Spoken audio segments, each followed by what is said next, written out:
Hey, it's NPR's Book of the Day. I'm Andrew Limbong.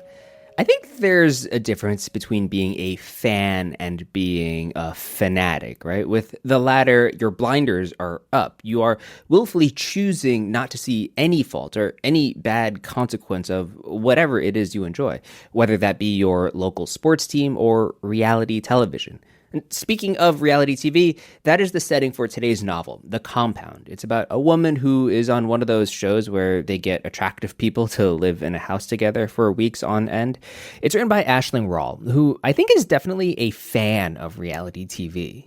In this interview with NPR's Pien Huang, Rawle clearly has love for the form, but is also thinking critically about what these shows say about women, beauty, intelligence, and agency. She gets into it after the break.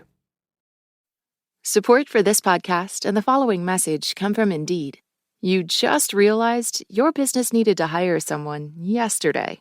Indeed's Sponsored Jobs helps you stand out. According to Indeed data, sponsored jobs posted directly on Indeed have 45% more applications than non-sponsored jobs. Speed up your hiring right now with Indeed and get a $75 sponsored job credit to get your jobs more visibility at Indeed.com/book. Terms and conditions apply. Hiring? Indeed is all you need. Reality TV shows may feel like their own dystopia to both fans of the genre and those who frown on it. Cutthroat competitions, limited resources, being watched all the time, and not knowing who to trust. But what if they offer sweet relief to a world outside? That's one of the questions posed in a new novel, The Compound. The game in the book kicks off with 10 women and 9 men who compete for both personal rewards like a comb or a robe and in group competitions for house coffee or a couch. They live together in a compound in the middle of an unnamed desert. The book is a debut, written by Rawle, and when we spoke, I had to know where the idea for this book started for her, with the game, with a character, with an image. Yeah, it started with an image. I woke up one day with a really clear image in my head, which was 2 beautiful women waking up in this glamorous but sort of dilapidated house.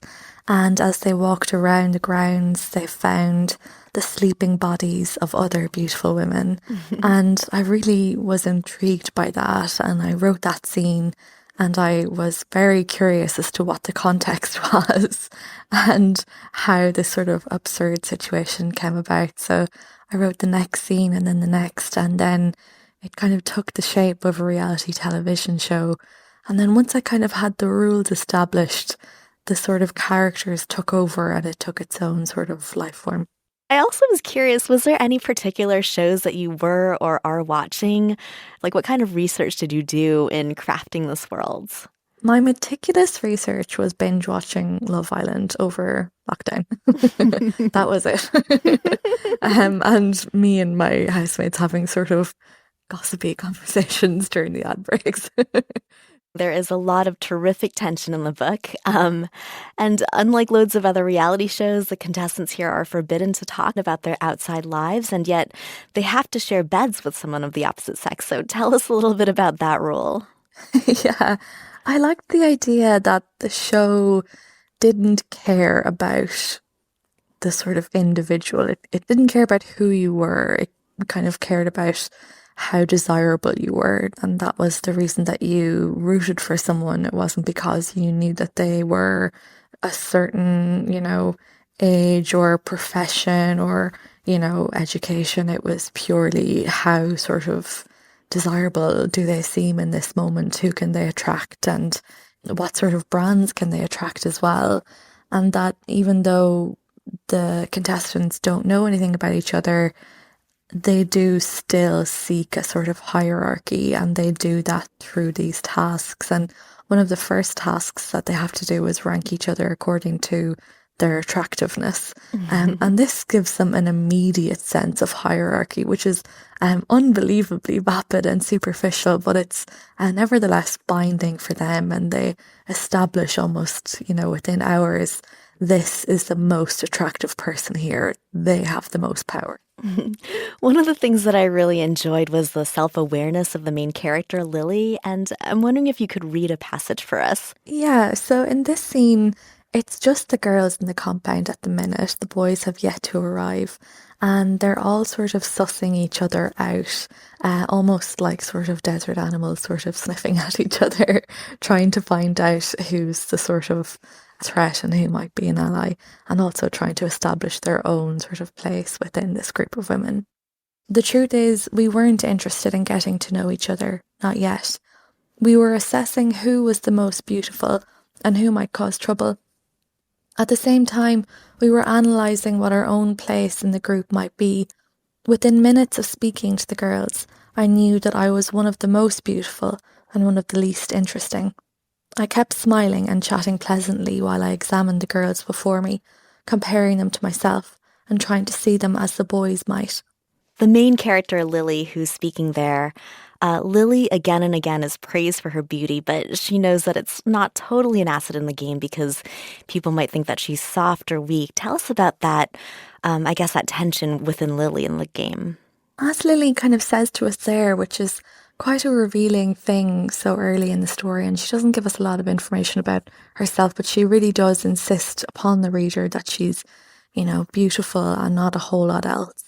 And she kind of feels that, that is her strength and she has to play to it. And I think that she kind of moves through life in the compound with the sort of assumption that people are judging her for being quote unquote stupid, and that she sort of has to sort of attract as many eyes and be as desirable as possible in order to sort of make waves. But I personally think that Lily has great smarts, and, intelligence and intellect are not mutually exclusive, and Lily kind of displays lots of forms of intelligence throughout her time there. There are times when the producers kind of play on Lily's own insecurity of not being the most intelligent person there and sort of make fun of her, and in that regard she is sometimes a sort of like a jester performing in a royal court. How did you come up with some of the rewards? I thought they were, perfectly diabolical. Spit in your bedmate's mouth for sun loungers or banish someone from the compound for pasta. I kind of wanted it to feel just so meaningless that it really, in my head, I was imagining sort of lazy producers going, I don't know, what'll we do? And just any old thing. And their sort of carelessness, caused a lot of, grief and embarrassment for the contestants and hopefully, fun for the viewer/reader. But that, I don't think that being forced to consider how far am I willing to embarrass myself or degrade myself or to harm others or myself in order to win this thing, it's not really a direct correlation. Spitting in someone's mouth for whatever sun lounger is not proportionate. But these are the sort of, these are the tasks that they're given, and they have to kind of settle for whatever reward is offered.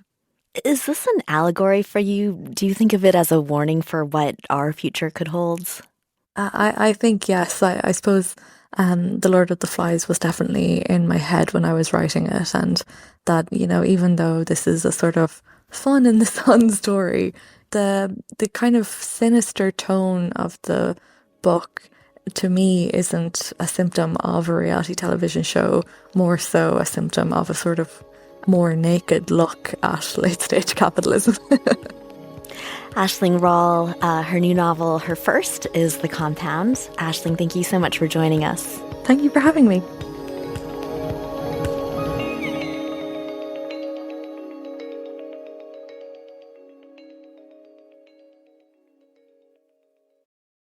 This message comes from Bombas. Nearly 30% of marathoners end their race blistered. Bombas running socks are strategically cushioned to help say bye to blisters. Run to bombas.com/NPR and use code NPR for 20% off your first purchase. This message comes from Mint Mobile. If you're tired of spending hundreds on big wireless bills, bogus fees, and free perks, Mint Mobile might be right for you with plans starting from $15 a month. Shop plans today at mintmobile.com/switch. Upfront payment of $45 for 3-month 5 GB plan required. New customer offer for first 3 months only. Then full price plan options available. Taxes and fees extra. See Mint Mobile for details. This message comes from Warby Parker. Prescription eyewear that's expertly crafted and unexpectedly affordable. Glasses designed in-house from premium materials starting at just $95, including prescription lenses. Stop by a Warby Parker store near you.